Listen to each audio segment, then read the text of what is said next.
Coğrafi bilgi sistemlerinde çalışma yaparken en büyük sıkıntı yaşadığımız durumlardan bir tanesi format dönüştürmedir. İnternetten indirdiğiniz ya da başka bir yerden aldığınız veriler istediğiniz formatlarda gelmeyebilir. Ne demek bu? Mesela diyelim ki bir yerden veri aldınız ve bu veri diyelim ki binalar verisi. Size mesela tab formatında geldi. Siz ArcGIS kullanıyorsunuz. ArcGIS'in dosya uzantısı nedir? Shape dosyası, yani SHP diye geçiyor. Peki bununla uymuyor. Ne yapmamız gerekiyor? Dönüştürmemiz gerekiyor. Ya da tam tersi, bize shape olarak geldi. Biz Mapinfo kullanıyoruz. Tab dosyası olması gerekiyor. Bu gibi sorunlar yaşayabiliyorsunuz. Tabii bunlar hani bilindik formatlar. Çok sık bilinen formatlar, öyle diyelim. Bir de mesela daha nadir bilinen formatlar var. İşte nedir? Mesela LAS formatı örnek veriyorum. Mesela LiDAR verilerinde geçer. Ya da mesela yine yaygın kullanılan formattan bir tane örnek verelim. İşte KML, KMZ formatı olabilir. Bunları alıp nasıl dönüştürebiliriz? Bunun dışında mesela AutoCAD dosyası olabilir. DWG, DXF ya da işte MacroStation uzantısı, işte DGN. Mesela bunun gibi datalarda nasıl dönüşüm yapacağımızı biliyor olmamız gerekiyor. Peki bunlarda ben neyi kullanıyorum? Benim genellikle tercih ettiğim program burada Global Mapper programı. Neden kullanıyorum? Hemen ekrana geçip size bahsetmek istiyorum bunu. Şimdi Global Mapper dediğimiz program bu. Belki daha öncesinde kullanmışsınızdır, belki kullanmamışsınızdır. Tabii bu bir coğrafi bilgi sistemleri programı ama ben genellikle data dönüştürmek için kullanıyorum bu programı. Nasıl bir kolaylık sağlıyor? Öncelikle gidip kendimize bir data bulalım, olur mu? Evet, şöyle bir siteye gidiyoruz. Bu siteyi ben açıklama kısmına da ekleyeceğim. Uygulama yapmak isterseniz gidip oradan da erişebilirsiniz. Buradan Country seçeneğine geliyorum. Buradan da Türkiye'yi seçeceğim. Klavyeden T'ye basarsanız zaten T ile başlayanları götürecektir. Aşağı doğru indik. Türkiye'yi seçtim. Bakın burada formatlar var. Mesela GeoPackage diyor. GeoPackage indirelim. Şöyle tıkladım. Şu an indirme işlemini yaptı. Bu şekilde geldi. Başka Shapefile uzantısı var, yani SP. Buna tıklayalım. Bunu da indirsin. GeoJSON var mesela. Tıklayalım. Mesela level 0 dediği büyük ihtimalle ülke sınırıdır. Mesela şuna tıklayalım. Ya buna tıklayınca şu şekilde açtı. Bir geri geleceğim. Burada dosyayı indirtmiyor da olabilir. Level 1 dediği büyük ihtimalle il sınırıdır. Tıkladım. Bu da insin. Burada mesela KMS dosyası var. Mesela KMS dosyasında da level 2 dediği büyük ihtimalle ilçe sınırıdır. Şöyle tıkladım. İnmesini bekliyorum. İndirme işlemi tamamlandı. Hemen gidelim indirme klasörümüze. Bakın indirme klasörümüze geldik. Bu TurADM bizim daha önce indirdiğimiz, yani videoda indirdiğim uygulamaydı. Bunu siliyorum. Şimdilik buna ihtiyacım yok. Burada dosyalarımız var. Ben şimdi bunları seçtim. Bunları da şöyle sağ tıkladım. Kes diyorum. Nereye gideceğim? Masa üstüne gittim. Burada bir tane klasör oluşturalım hemen. Şöyle yeni klasör diyorum.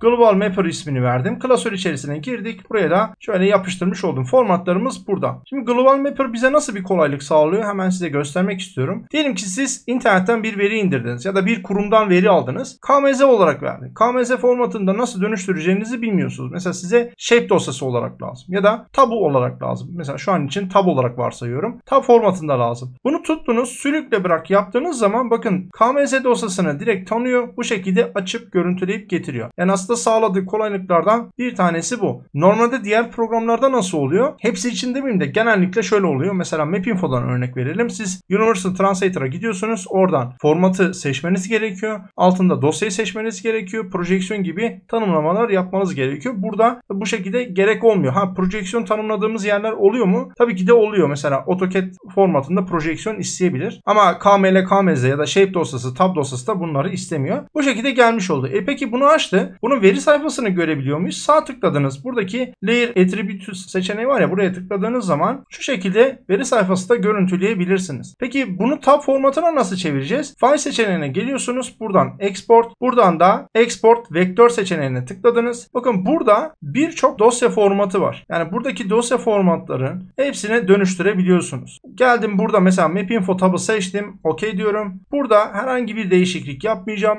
OK diyorum. Nereye kaydetsin diyor. Masa üstüne geldik. Burada Global Mapper klasörüne girdik. Burada yeni bir tane klasör oluşturduk. Tab ismini verdim. Yani tab formatı olduğu belli olsun diye içerisine girdik. Buraya da isim verelim. Mesela tab dosyası diye isim verdim. Burada şunu da diyebilirsiniz. İl datası ya da ilçe datası da diyebilirsiniz. Ben tab dosyası diye isim verdim. Hani örnek olması için. Hemen gidelim klasörümüze. Bakın tab klasörümüz burada. Ne oldu? Mapinfo formatına çevirmiş oldu. Ben artık alıp bunu kullanabilirim. Peki gelelim diğer formatlara. Mesela şurayı kapatacağım. Şöyle sağ tıkladım. Close seçeneğine gidiyoruz. Buraya da yes dedim. Bu şekilde kapat. Gelelim bir sonraki formatımıza. Mesela GeoPackage dosyası. Tuttunuz, sürükle bırak yaptınız. Bakın ne oldu? Hızlı bir şekilde buraya çağırmış oldu. Burada da yine sağ tıklayıp burada Layer Attributes seçeneğine tıkladığınızda bakın şu şekilde bir uyarı veriyor. Bunun da sebebi şudur. Hemen onu da size açıklayayım. Bakın şunun altında artı işaretine tıkladığınız zaman şurayı biraz genişletelim. TurADM 0, hatta şöyle göstereyim size. TurADM 0 var. Ülke sınırı. TurADM 1 il sınırı ve 2 dediği de ilçe sınırı. Yani birden fazla katman olduğu için hangisinin veri sayfasını getireceğini bize soruyor aslında. Ben bunlardan mesela sağ tıkladım. Layer Attributes seçeneğine tıkladığınız zaman bakın veri sayfasını bu şekilde getirmiş oldu. Bunu da yine sağ tıkladık. Yine Close seçeneğine kapatıyorum. Bunu dediğim gibi biraz önceki Export seçeneğinden istediğiniz formata da çevirebilirsiniz. Bir sonraki formatımıza gelelim. Mesela KMS'yi denemiştik. Neyi deneyelim burada? GeoJSON'ı deneyelim. Mesela burada zip formatında ya, bunu sağ tıkladınız, extract diyorum. Ne oldu? Klasöre çıkardık. İçerisine girdim. Tuttum. Sürükle bırak yapıyorum. Yine burada tanıdı. Ben buradan da yine sağ tıklayıp veri sayfasına bakabilirim. Ya da geldiniz file'dan buradan export seçeneğine gidiyoruz. Export